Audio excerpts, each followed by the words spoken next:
নতুন দিল্লীত ৰাজ্যিক বিজেপিৰ সভাপতিৰ বাসভৱনত যোৱা নিশা গুৰুত্বপূৰ্ণ বৈঠক। বিজেপিৰ ৰাষ্ট্ৰীয় সভাপতি নীতিন নবীনৰ উপস্থিতিত এই বিশেষ বৈঠক অনুষ্ঠিত হয়। দিলীপ শইকীয়াৰ বাসভৱনত নিৰ্বাচনী ৰণকৌশলক লৈ হয় আলোচনা। কেন্দ্ৰীয় নেতৃত্বৰ উপস্থিতিত পৰ্যালোচনা নিৰ্বাচনী প্ৰস্তুতিৰ।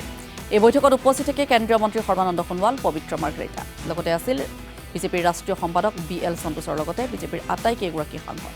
বিজেপিৰ কেন্দ্ৰীয় প্ৰভাৰী হৰিশ দ্বিবেদীৰ লগতে নিৰ্বাচনী প্ৰভাৰী বৈজয়ন্ত জয় পাণ্ডাও উপস্থিত আছিল বৈঠকত। বৈঠকত বিজেপিৰ সাংগঠনিক দিশটো শক্তিশালী কৰাক লৈ হয় আলোচনা। নিশা অনুষ্ঠিত বৈঠক সন্দৰ্ভত মন্ত্ৰী পবিত্ৰ মাৰ্ঘেৰিটাই প্ৰতিক্ৰিয়া প্ৰকাশ কৰে।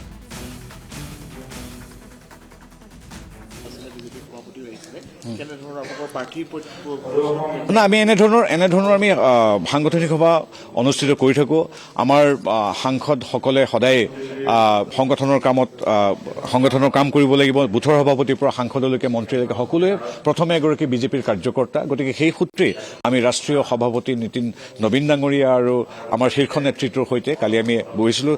আমি ভাৱৰ আদান প্ৰদান কৰিছোঁ, কিখিনি কৰণীয় কাম, আমি ৰাইজৰ আশীৰ্বাদ কেনেকৈ পাই থকাৰ ধাৰাবাহিকতা আমি ৰক্ষা কৰিব পাৰিম তাৰ বিষয়ে কিছু ৰণকৌশল ইত্যাদি পাতিছোঁ। আমি চাওক, আমাৰ এটাই বাকী দলতকৈ পাৰ্থক্য আছে যে আমি ৰাষ্ট্ৰৰ পিছতে আমাৰ সংগঠন প্ৰধান। গতিকে সংগঠনৰ এগৰাকী সদস্য হিচাপে আমি ইয়াত অংশগ্ৰহণ কৰিছোঁ।